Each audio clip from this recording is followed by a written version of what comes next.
Hello guys, नमस्कार। तो आज हम जो हमारा टेस्ट हुआ था सैटरडे को, लाइव टेस्ट, उसका सॉल्यूशन देखते हैं साइंस पार्ट का। तो आप देखें जल्दी से।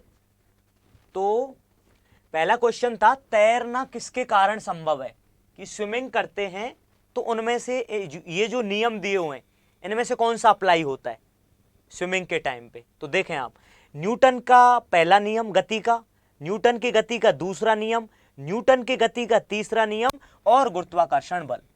आंसर तो लिखा हुआ है, जो रेड हो रखा है वो आंसर है, पर ध्यान दें कैसे होता है कि भाई न्यूटन का तीसरा नियम क्या कहता है, for every action there is equal and opposite reaction. कि जब तैराकी करता है, पानी में स्विमिंग करता है, तो वो पानी को पीछे धकेलता है बच्चों। भाई जब हाथों से पानी को पीछे धकेलेगा तो पानी उसे आगे पुश करेगा। उसने एक्शन किया, पानी को पीछे हटाया, पानी ने रिएक्शन की, उसको आगे धकेला। सिंपल। कि प्रत्येक क्रिया के लिए समान मात्रा में परंतु विपरीत दिशा में प्रतिक्रिया होती है। सिंपल था बिल्कुल। This is the answer. अब दूसरा क्वेश्चन देखते हैं। जो प्रकाश तरंगें हैं वो किस प्रकार की होती है नेचर में? तो प्रकाश तरंगें होती है बच्चों अनुप्रस्थ तरंगें, इंग्लिश में ट्रांसवर्स वेव। Transverse wave. तो फिर भाई अनुप्रस्थ तरंग क्या होती है? देखो, प्रकाश तरंग है विद्युत चुंबकीय तरंग, इंग्लिश में इलेक्ट्रोमैग्नेटिक रेडिएशन या इलेक्ट्रोमैग्नेटिक वेव। तो मतलब क्या है इसका? इसका मतलब है बच्चों कि विद्युत चुंबकीय जो तरंग होती हैं, पहली बात उनको कोई माध्यम नहीं है चाहिए, किसी माध्यम की आवश्यकता नहीं है गमन करने के लिए। मतलब वो निर्वात में भी गमन कर सकती हैं जहां कोई वातावरण नहीं है, पहली बात। दूसरी बात कि ये अनुप्रस्थ हैं। अनुप्रस्थ का मतलब होता है कि माध्यम के कण जिधर ट्रेवल कर रहे हैं, तो ये तरंगें जो अनुप्रस्थ होती हैं, सारी जितनी भी अनुप्रस्थ तरंगें माध्यम के कणों के पर लंबवत गमन करेंगी, परपेंडिकुलर। कि माध्यम का कण इधर गमन कर रहा है तो ये उसके लंबवत गमन करेंगी। जैसे माध्यम का कण इधर गमन कर रहा है, ऐसे ऐसे ऐसे, यूं इधर साइड, तो ये ऐसे गमन करेंगी लंबवत, उसके लंबवत। तो हो गया ना 90 डिग्री। तो ये चीज है अनुप्रस्थ की, इंग्लिश में ट्रांसवर्स वेव। ठीक है, याद रखना आप। This is the answer. तीसरा क्वेश्चन बच्चों, विद्युत धारा का पता लगाने के लिए उपयोग किया जाने वाला उपकरण कौन सा है? तो आंसर इज गैल्वेनोमीटर। पर एक चीज ध्यान रखनी है कि विद्युत धारा का पता लगा रहा है कौन सा? गैल्वेनोमीटर। कि भाई विद्युत धारा है या नहीं। पर एक और होता है आम मीटर, और होता है एक आम मीटर, इंग्लिश में कहते हैं ऐसे AMMETER। तो बच्चों आपने पढ़ा होगा, करंट का पता तो आममीटर भी लगाता है, फिर गैल्वेनोमीटर ही क्यों? देखो आंसर में दोनों नहीं है, ये दोनों आममीटर नहीं दिया हुआ, पर मैं बता रहा हूं आपको कि आममीटर से भी करंट का पता लगाया जाता है। फिर अंतर क्या है दोनों में? भाई गैल्वेनोमीटर भी करंट का पता लगा रहा है किसी सर्किट में, और आममीटर भी लगा रहा है। अंतर पता है क्या है? कि जो एमीटर होता है, आममीटर जो भी बोलते हैं, वो क्या करता है? खाली मैग्नीट्यूड बताता है करंट का, मात्रा बताता है। पर वहीं गैल्वेनोमीटर क्या करता है? ये दोनों चीज बताता है, ये दिशा भी बताएगा डिफ्लेक्शन की। ऐसे इसमें सुई लगी रहती है, वो डिफ्लेक्ट होती है, वो ये बताती है भाई करंट है या नहीं। तो डायरेक्शन भी बताता है गैल्वेनोमीटर। ठीक है, तो आंसर इज गैल्वेनोमीटर। ठीक है, सिंपल क्वेश्चन थे, कुछ भी नहीं था इनमें। अब अगला क्वेश्चन देखें बच्चों, निम्नलिखित में से किस मीडियम में, किस माध्यम में ध्वनि सबसे तेज गति करती है? सबसे तेज गति करती है ध्वनि बच्चों ठोस में।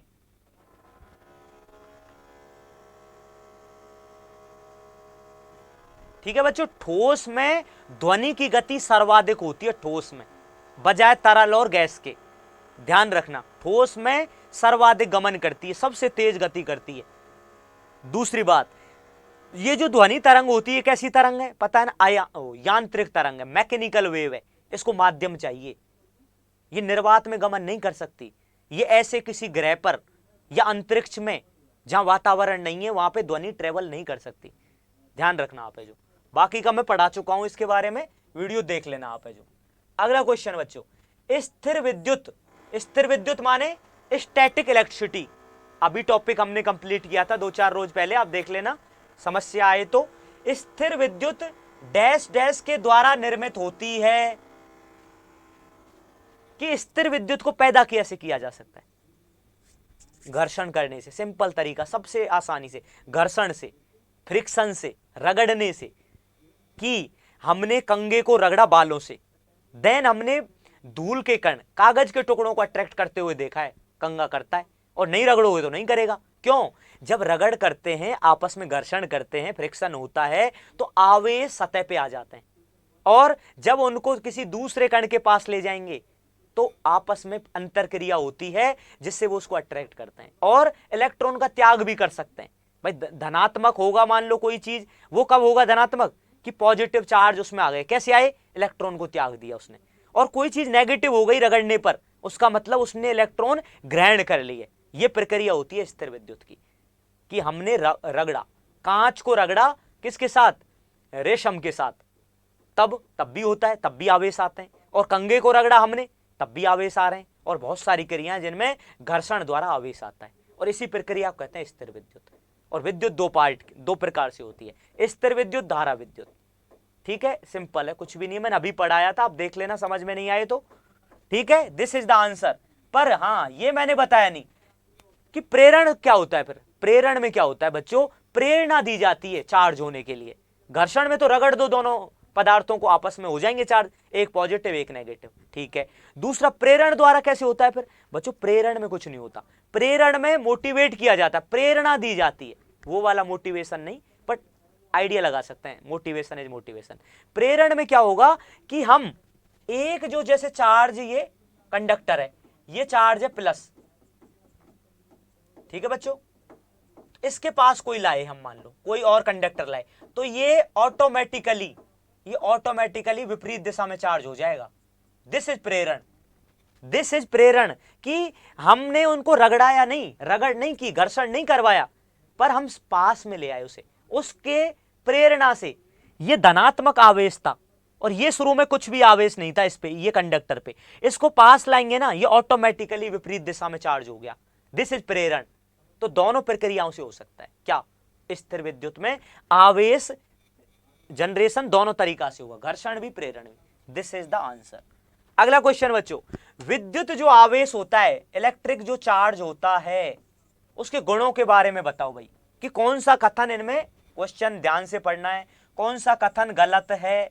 तो पहला, आवेश संरक्षित रहेगा, बिल्कुल, चार्ज इज कंजर्व्ड, संरक्षित रहता है चार्ज है जो। संरक्षित का मतलब समझ रहे हो? कि भाई जब हमने रगड़ की, जब हमने घर्षण करवाया दो पदार्थों में, तो एक के इलेक्ट्रॉन दूसरे में चले गए, पर हुए तो कंजर्व ही ना, कहीं नष्ट नहीं हुए। वो ध्यान से पढ़ना है कि नष्ट नहीं हो रहे, कहीं ट्रांसफर हो रहे हैं बस, एक पदार्थ से दूसरे में। और जो ट्रांसफर कर रहा है वो तो प्लस बन जाएगा, और जो ग्रहण कर रहा है वो नेगेटिव हो जाएगा, पर हुए तो कंजर्व ना, टोटल वैल्यू तो समान रहेगी ना। इसने 5 दिए तो 5 उसने ले लिए, ओवरऑल तो कंजर्व हो गया, संरक्षित है, कहीं जा नहीं रहा, नष्ट नहीं हो रहा, सिर्फ ट्रांसफर हो रहा है। This is the conservation.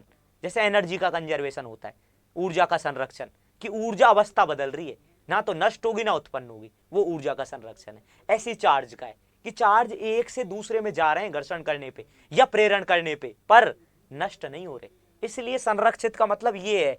ध्यान देना वर्ड पे, रटना नहीं, हमें समझने की कोशिश करनी है। अगला क्वेश्चन, समान आवेश एक दूसरे को आकर्षित करते हैं? Not possible. समान तो भागते हैं दूर, समान विकर्षण करते हैं, समान आवेश विकर्षण करते हैं। प्लस प्लस दूर भागेंगे, माइनस माइनस दूर भागेंगे, प्लस माइनस नजदीक आएंगे। तो सेकंड तो सीधा गलत है, गलत है तो गलत ही पूछा था, तो ये आंसर हो गया इसका, ठीक है ना। अब आवेश योगात्मक है, बिल्कुल ऐड हो सकते हैं आवेश। एक क्यू है, एक चार्ज है, वो दो चार्ज के साथ मिल जाएगा, दो मान लो दो चार्ज हैं, Q1 Q2, बिल्कुल ऐड हो सकते हैं, क्या समस्या है? ठीक है, ये भी बस सेकंड गलत था ये। अगला क्वेश्चन नहीं है, उसी का ऑप्शन है, हम सारे ऑप्शन देखते हैं। आवेश का क्वांटीकरण, ये भी सही है। आवेश का क्वांटीकरण क्या है? तो देखो आप, ये कहना चाहता है कि जो आवेश होता है ना बच्चों, वो ये होता है फॉर्मूला आवेश का, Ne, आवेश बराबर Ne। एन माने होता है नंबर ऑफ इलेक्ट्रॉन, एन माने होता है नंबर ऑफ इलेक्ट्रॉन, और ई होता है कितना चार्ज है उसके ऊपर, 1.6 × 10⁻⁻⁻⁴ 19 होना चाहिए शायद, याद नहीं है मुझे एग्जैक्टली। कोलम्ब 1.6 इंटू 10⁻⁻19 मिला लेना आप, इतना ही होगा लगभग, एग्जैक्ट मुझे याद नहीं है। बट ई का मतलब है कि इलेक्ट्रॉन पे चार्ज कितना है, ई का मतलब है चार्ज कितना है, और एन का मतलब है नंबर ऑफ इलेक्ट्रॉन। तो क्वांटीकरण का मतलब होता है आवेश का कि भाई आवेश में जो इलेक्ट्रॉन है ना वो सिंगल नहीं पाए जाते, क्वांटम में पाए जाते हैं, कुछ ना कुछ नंबर में पाए जाते हैं, गुणज में पाए जाते हैं। सिंपल ऐसे नहीं पाएंगे एक ही इलेक्ट्रॉन है, गुणज में मल्टीपल में पाए जाएंगे। कैसे? ऐसे पाए जाएंगे, या तो ऐसे पाए जाएंगे 2 या 3e या 4e या -5e, ऐसे पाए जाएंगे गुणज में। सिंगल इलेक्ट्रॉन नहीं पाया जाएगा, मल्टीपल में मिलेंगे। दिस इज द क्वांटीकरण ऑफ चार्ज। आवेश का क्वांटीकरण ये होता है। सिंपल समझ गए ना आप? जो वर्ड रटने नहीं है, कोशिश करनी समझने की। ठीक है, अगला क्वेश्चन देखते हैं।